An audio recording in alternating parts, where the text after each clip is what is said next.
તારી જિંદગીના 2 દિવસ બરબાદ કર્યા કોણે? એ છોકરીએ.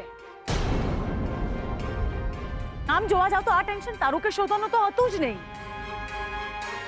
હવે તને સમજાય છે? આગળ જતા આ છોકરીના કારણે તું ખૂબ દુખી થઈશ. સાચી કહું છું, આ છોકરી જેવી દેખાય છે એવી છે નહીં. ઓકે ફાઇન, હું દુખી રહીશ બસ. પણ એ મારી બેન છે અને મારી બેન રહેશે જ, કંઈ પણ થઈ જાય.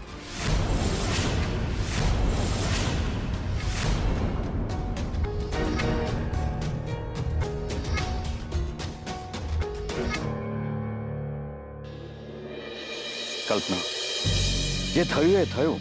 આવો ખોટો રિપોર્ટ જોઈને કોઈ પણ માણસ ગુસ્સો કરે. કૈલાશ, આ ખોટા રિપોર્ટ ક્યાંક તમે તો નથી બનાવડાવ્યા ને? અરે હું શું કામ કરું આવું? તો પછી કોઈક તો છે ને કૈલાશ, જેણે આ ખોટા રિપોર્ટ બનાવડાવ્યા. કોઈક દુશ્મન તો છે જે છોકરી અને એ જીગરની જિંદગી બરબાદ કરવા માંગે છે. એ છોકરીની અંગત દુશ્મનાવટનો ભોગ કોણ બન્યો? શ્રુતિ અને શોધન. ખોટું કહું છું? અને લગ્ન પછી પણ એ ઘરમાં આ બંને જણના તમાશા નહીં થાય એની શું ખાતરી?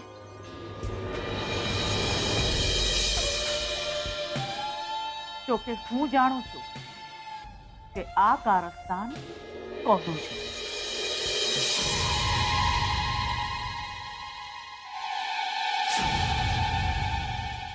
આ બધું જ તારા લીધે થયું છે. મેં શું કર્યું? કંઈ નથી થવાનું તારાથી. કઈ નથી થવાનું એટલે શું? નબળા પતિ, બૈરી પર સૂરો. એ મોઢું સંભાળીને વાત કર. તું ચાંપલી. અરે શું સંભાળીને વાત કરું? 250 કરોડની મિલકતનો સવાલ છે. એક નાનું આમ તો કાવતરું નથી થતું તારાથી. પેલા જીગલાએ ડોક્ટરનું ગળું પકડ્યું અને એમાં ડોક્ટરે બધું જ માફી માર્યું. પોલીસને જો ખબર પડશે ને તો હું કહી દઈશ, આ રહ્યો મારો વર. પકડી જાવ એને. સારિકા, સારિકા, તું મોઢું સંભાળીને વાત કરજો. જો મને ગુસ્સો આવશે ને તો શું કરીશ તું? શું કરીશ તું? આજ સુધી તું મને એક છોકરી નથી આપી શક્યો. સારિકા!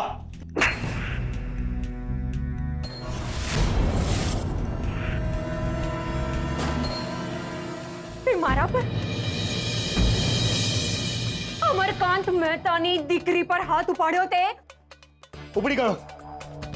ઉપડી ગયો. શું કરું? અરે મને શું ખબર હતી કે ઓલો ડોક્ટર ફૂટી જશે? આ ખોટો રિપોર્ટ મેં જ બનાવ્યો હતો. લક્ષ્મીના જમવામાં દવા હું જ નાખતો હતો. તું શું કરતી હતી? 250 કરોડ જો તારે જોઈતા હોય ને તો તું પણ તારા હાથ પગ હલાવ. તું પણ કંઈક કર. બેઠા બેઠા બસ તારે આખો દલ્લો ખાઈ જવો છે. જો બધા જ કાવતરા મારે કરવાના હોય તો હું તને શું કામ ભાગ આપું? 250 કરોડ હું એકલો ના ખાઈ જાઉં? રણજીત!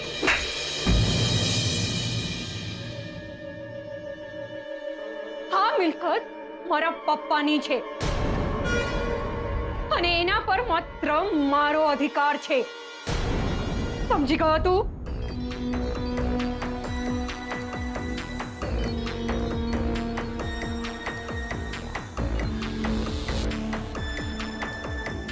સારિકા, સારિકા, અંદરો અંદર લાફાલાફી કરવાથી થશે શું? જો તારી પાસે કોઈ પ્લાન હોય તો બતાવ. મારી અને આ મિલકતની વચ્ચે માત્ર એક જ માણસ છે. શોધન! આ બધું મને ખબર છે. તે પહેલા મને કીધેલું છે. કરવાનું શું છે એ કે. લે તો તું કંઈક વિચાર ને. આડા આવડા ધંધા તારા રહ્યા છે આજ સુધી અને આવા ને આવા નાખે દેવા જેવા આઈડિયા લઈને કૂદી ના પડી છે. 2 દિવસમાં પકડાઈ જવાય. અને શું થયું? જીગર અને લક્ષ્મી બધાને હતા એના કરતા વધારે વાલા થઈ ગયા છે. અને એ લોકો તો રાત જોઈને બેઠા હોય છે કે કોઈ વાલી વાલી કરી નથી કે ગોદમાં કૂદકો માર્યો નથી. મેટ ફોર ઈચ અધર બની ગયા છે આ પ્રેમી પંખીડા આજે આખા ઘર સામે. એ જ વાત છે જે આપણને કામ લાગી શકે એમ છે સારિકા. લક્ષ્મી અને જીગર ભલે આખા ઘરને લૈલા મજનુ લાગ્યા હોય,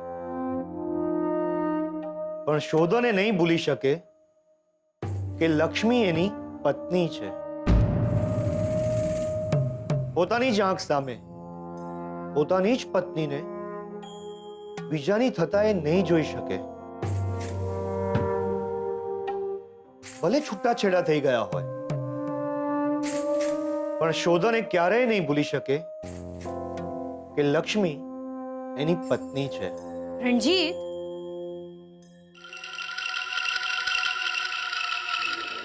જો એ ભૂલી જાય તો આપણે એને ભૂલવા નહીં દઈએ. શોધનની જિંદગીમાં લક્ષ્મી નામનો એક ઘા વાગી ગયો છે. બસ આપણે તો ખાલી મીઠું ભભરાવતા રહેવાનું છે. રણજીત,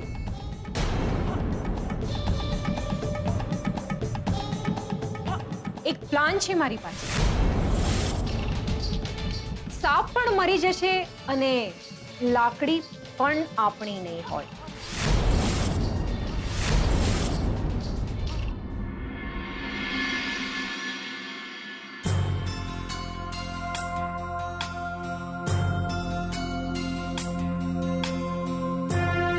શ્રુતિ, તને ખબર નથી, અલ્કો બહુ ચાલાક છે, બહુ જબરા છે. આપણે લોકો અહીંયા હનીમૂનનું પ્લાનિંગ કરતા રહી છીએ અને આ લોકો હનીમૂન પતાવી નાખે એવા છે. લક્ષ્મી માં બનવાની છે તારા બાળકની.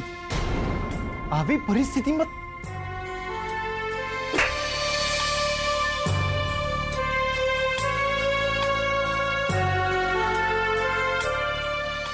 ના, એ પ્રેગ્નન્ટ નથી.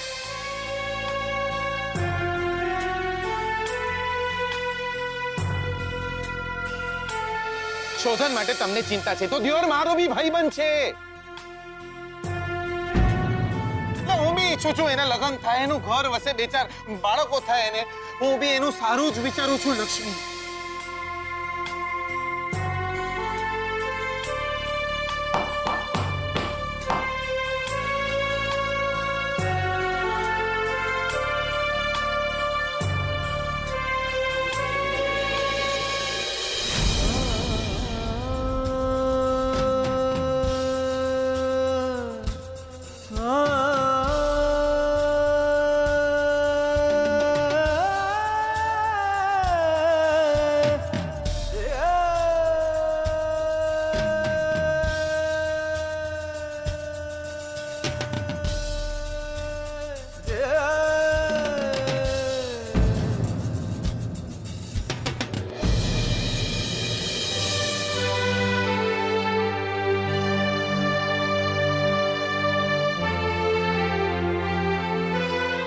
હું રિક્વેસ્ટ કરું છું તમને, વિનંતી કરું છું તમને, તમે જાણ્યા છે આપણા વચ્ચે હવે કંઈ જ નથી રહ્યું.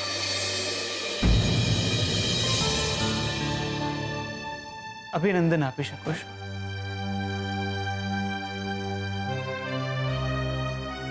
ચાંદલો નહીં આપી શકો.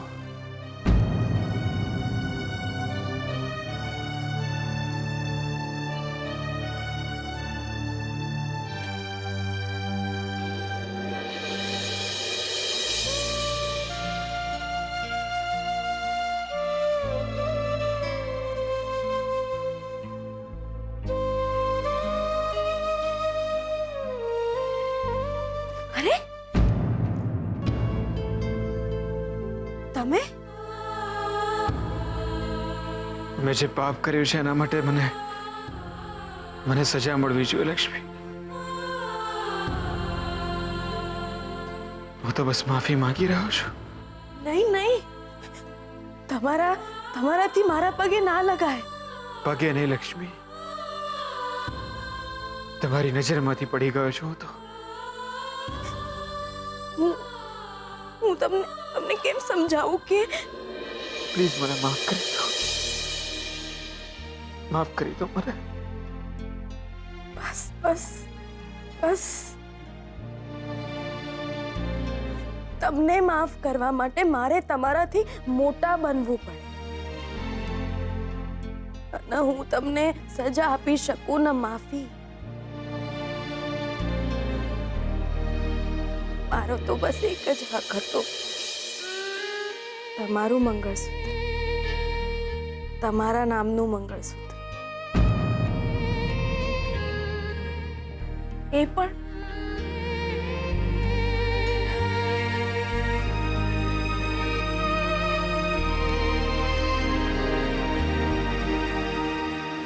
આ તમારું મંગળસૂત્ર.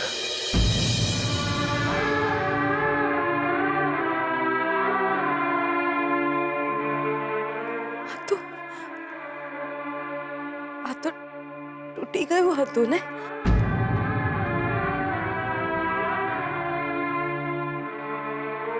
આપણો સંબંધ પણ તો તૂટી ગયો હતો.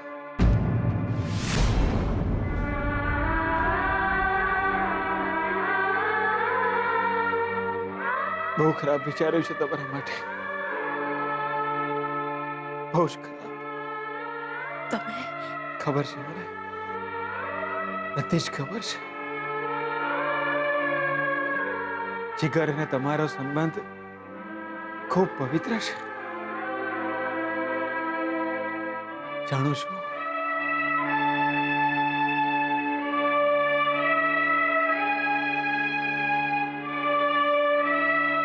કહેવાય છે ને કે સૂરજ સામે આપણે કાદવ ઉછાળીએ તો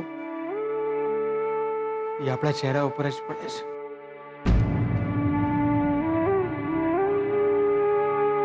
બસ કંઈક એવું જ થયું છે. તમારા માટે ખરાબ વિચાર્યો અને આજે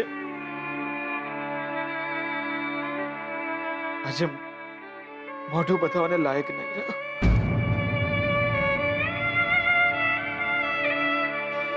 તમારા માથે કલંક ના જ હોય લક્ષ્મી, ક્યારે ના હોય. બસ થોડી વાર માટે ભૂલી ગયો હતો.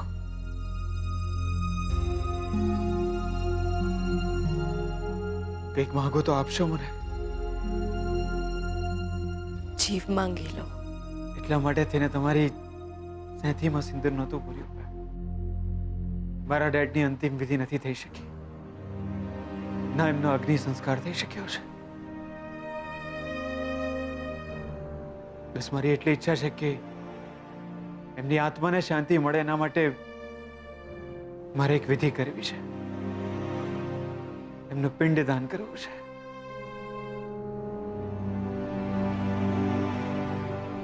તમે હાજર રહેશો તો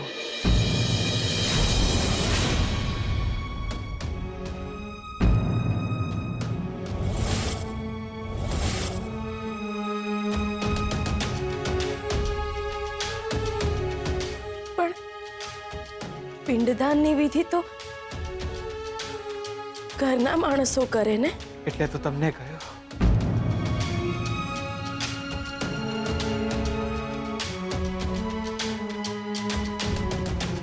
આપણી છેડાછેડી પણ બંધાઈ અને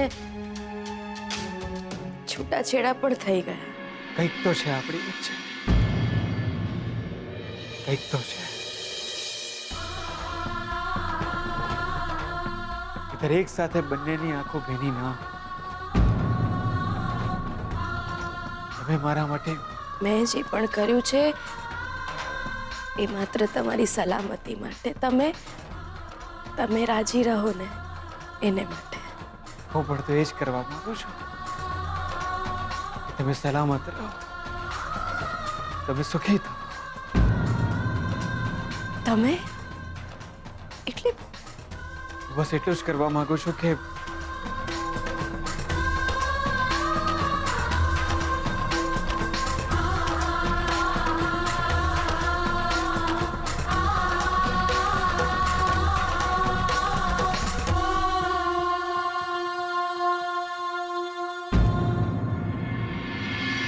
મારી ભૂલના લીધે તમારું માથું બધા સમય ઉઘાડો પડી ગયો હતો.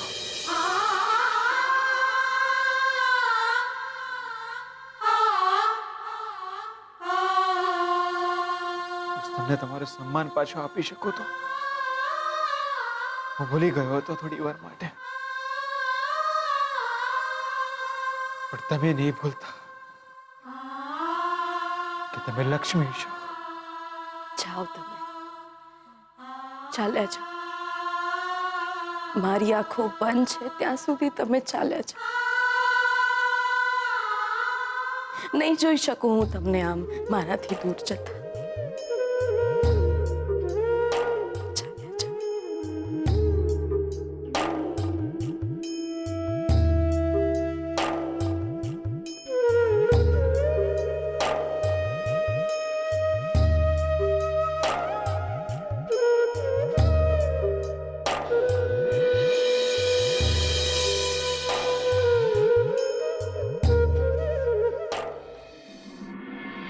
હા તો શું વિચાર્યું?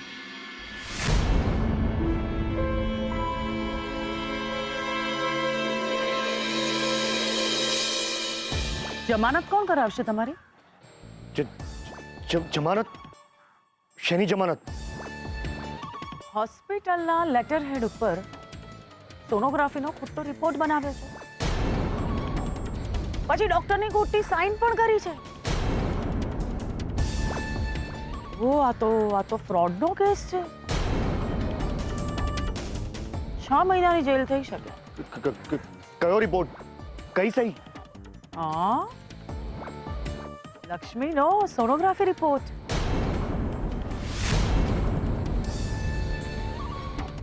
તમને કોણે કહ્યું? રંજીત, સાવ બેવકૂફ માણસ હોય ને એને પણ ખબર પડી જાય કે એ ઘરમાં એ છોકરીનો દુશ્મન કોણ? તમે. હવે તમારા સિવાય આ કામ બીજું તો કોણ કરી શકે?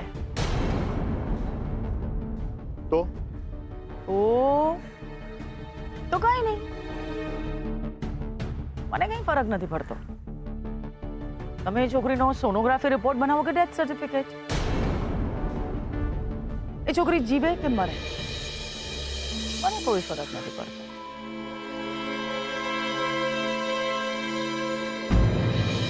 એક વાત કહું રંજીત, આવા બધા નાના ચમકલાથી તમે છોકરીનું કંઈ નહીં બગાડી શકો. ઘા કરવો હોય ને તો એવો ઘા કરવાનો કે માણસ ફરીથી ઊભો જ ના થાય, કાયમ માટે સૂઈ જાય. રંજીત, કરવો જોઈએ તો તમે અને સારિકા ભેગા થઈને કોઈ મોટો કાંડ કરો ને. મારો ફૂલ સપોર્ટ છે તમને.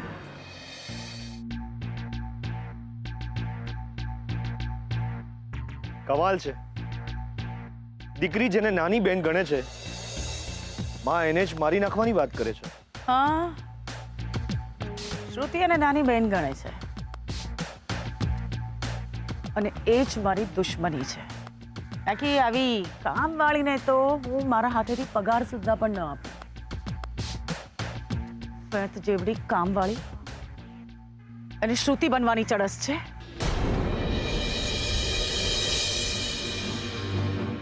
શ્રુતિએ શોધન જેવા સરસ છોકરાને પસંદ કર્યો તો એણે જીગરને ફસાવ્યો. શ્રુતિ પરણીને એક સરસ મોટા ઘરમાં જવાની છે તો એને પેલા જીગરની સાથે પરણીને લંડન જવું છે એને. તો સારું છે કે શોધનની જિંદગીમાં શ્રુતિ છે, નહીં તો એણે શોધનને જ ફસાવી લીધો હોત.